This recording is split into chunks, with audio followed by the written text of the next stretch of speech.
네, 반갑습니다. 마음디자인TV 마음디자인 한말근생입니다. 부부, 개인, 셀프힐링, 홈스쿨링 영상을 함께 하고 있습니다. 오늘은 외도의 합리화에 관한 영상입니다. 외도 후에 많은 부부들이요, 절망적인 부부싸움을 멈추지 못합니다. 그런 이유 중에 하나가 가해 배우자가 외도의 원인과 이유를 끝없이 합리화하기 때문입니다.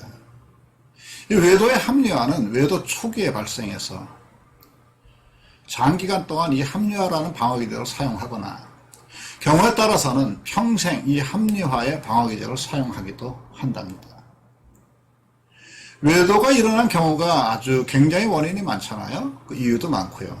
근데 이것처럼 합리화하는 방어기제도 똑같이 그만큼 다양합니다. 외도는 배우자와의 관계에서 외로움을 느껴서 공허함 때문에 생기는 외도도 있기도 하고요. 또 취미나 관심사를 공유하다가 생기기도 합니다. 또 낮은 자존감을 보상하기 위해서 이성관계를 이어가다가 남녀의 감정이 싹 트는 이런 케이스도 많이 있죠. 또 주말 부부로 오래 지내든가 잦은 출장 등으로 부부 일방이 고립된 생활 끝에 성적인 욕구의 결핍을 해소하려고 외도가 생기기도 하지요. 또 이런 경우도 있죠. 이성을 향한 욕구를 자신의 내면의 판도라의 상자에서 꺼냅니다. 또 어떤 사람은 중년의 공허함을 채우기 위해, 또 어떤 사람은 주변의 친구들이 요즘 애인 하나 없는 사람이 어딨어 하는 말에 동조가 돼서 외도가 되기도 합니다. 또 마사지샵이나 노래방 같은데 이곳을 습관적으로 출입하거나 거기서 누군가를 사귀거나 하는 경우도 외도로 발생되는 경우도 있죠.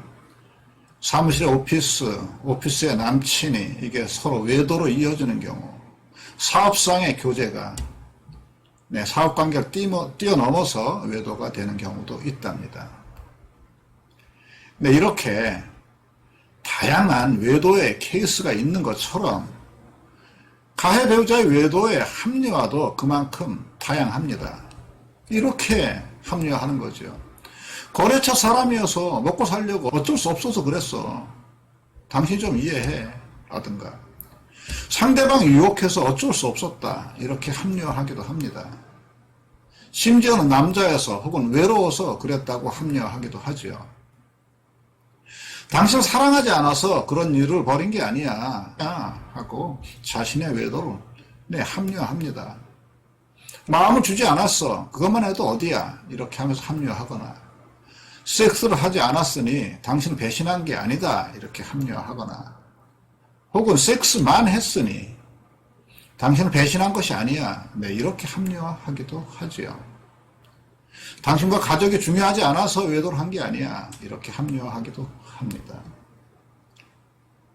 가해 배우자가 외도에 그럴 수밖에 없었다는 이유를 대는 이런 합리화는 너무너무 많지요. 아마 이 영상을 보는 분도 그런 경험이 있었을지 모르겠습니다. 난 어쩔 수 없었다는 이유로 외도에 가해 배우자의 합리화, 자신의 이미지나 체면을 유지하기 위한 것이에요. 자신의 수치심을 보상하려는 전략입니다. 어떤 합리화의 경우는 자신의 거짓말을 하는 것을 알면서도 배우자가 자신을 공격하지 못하도록 자신을 방어하기도 하지요. 외도를 합리화하는 가해 배우자는 외도에 대한 사과도 사실 진심이 없는 경우가 많아요. 건성건성하고 배우자가 비난을 못하게 합리화, 공격을 반복하는 거죠. 그런데 피해 배우자가 외도의 동기의 과정을 확인할수록 이 합리화의 강도는 점점 더 세지고 정교해집니다. 자신의 외도를 합리화하는 이 가해 배우자에게 환상이 하나 있는데요. 그것은 피해 배우자가 언젠가 자신의 설명, 자신의 합리화를 받아들일 거라는 그릇된 환상이 있는 거죠. 그리고요, 합리화가 반복되면 가해 배우자는 자신의 합리화에 자신이 스스로 설득됩니다. 그리고 그 합리화를 자신의 믿음으로 갖게 되는 거죠. 자신을 속이는 겁니다. 외도의 합리화에는 내가 그렇게 큰 죄를 지은 것도 아니다. 또 그 정도의 비난받을 만한 이유가 없다. 이런 것을 내포하고 있기도 하답니다. 그래서 이제 그만 자신의 합리화를 받아들이라 이렇게 압력과 회유를 포함하는 것이라. 그러나 외도의 합리화는요, 자기의 외도를 일으킨 진짜 의도를 파악하는 것을 의도적으로 피하는 자기 방어입니다. 또 자기 합리화로 배우자를 자기의 의도대로 조정하려 하기 때문에 가해 배우자 스스로도 자기가 합리화라는 방어기제를 쓰고 있다는 것을 자각하지 못하죠. 그런데요, 외도는 어떤 합리적인 이유가 있다 하더라도 외도는 배우자에게 배신이고 상처고 분노고 좌절이죠. 부부간의 외도는 합리화가 진행되는 동안에는 화해가 일어나지 않습니다. 부부의 화해는 가해 배우자의 정직한 자기 노출, 정직한 사과에 의해서만 치유가 시작됩니다. 그래서요, 외도의 합리화를 끝없이 시도하는 가해 배우자는 자기가 합리화를 하고 있다는 이 방어계제를 알아차리고 자신의 내면을 직면하셔야 합니다.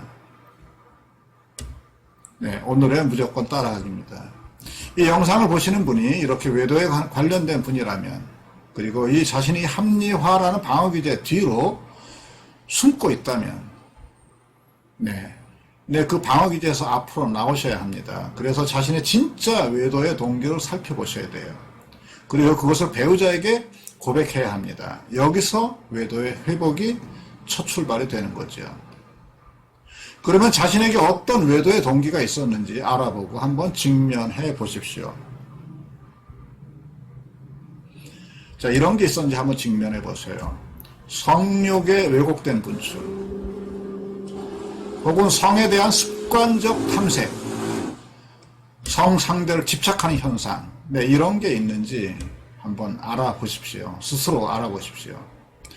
또 다른 사람에게 인정받고 사랑받고 싶은 욕구, 이것을 대신해서 성으로 이걸 채우려고 한 것은 아닌지도 한번 알아보셔요. 혹은 삶의 의미나 가치의 상실로부터 온 이 허전함이 외도로 나를 이끌었는지도 한번 돌아보시고요. 우리에게 도덕적 자아가 있습니다. 혹시 도덕적 자아가 사망한 끝에 외도가 발생했는지, 자신의 남성성, 여성성을 확인하려는 욕구 때문에 외도가 발생했는지, 아니면 자기 존재의 공허함과 외로움의 문제를 먹기 위해서 성적인 접촉이 있는 건지, 낮은 자존감이나 한 인간의 미성숙으로 인한 이 공허감에서 접객업소 이런 데에 자주 출입하고 있는 것은 아닌지, 나이가 들어가는 것에 대한 저항인지, 자신의 마음에 어떤 것들이 나를 외도로 이끌었는지 직면하십시오. 그 외에 자신만의 고유한 외도의 욕구가 있었을 거예요. 이렇게 되면 외도의 본래의 역동을 알게 됩니다. 그러면은요, 이제 방어기제인 자기 합리화를 멈추십시오. 그리고 그 외도의 동기와 그 과정의 모든 것을 배우자에게 고백하세요. 있는 그대로 솔직하게 고백하십시오. 거기가 회복과 치유의 첫걸음입니다. 구독과 좋아요 알람 눌러주시고 다음 영상에서 또 뵙도록 하겠습니다. 고맙습니다.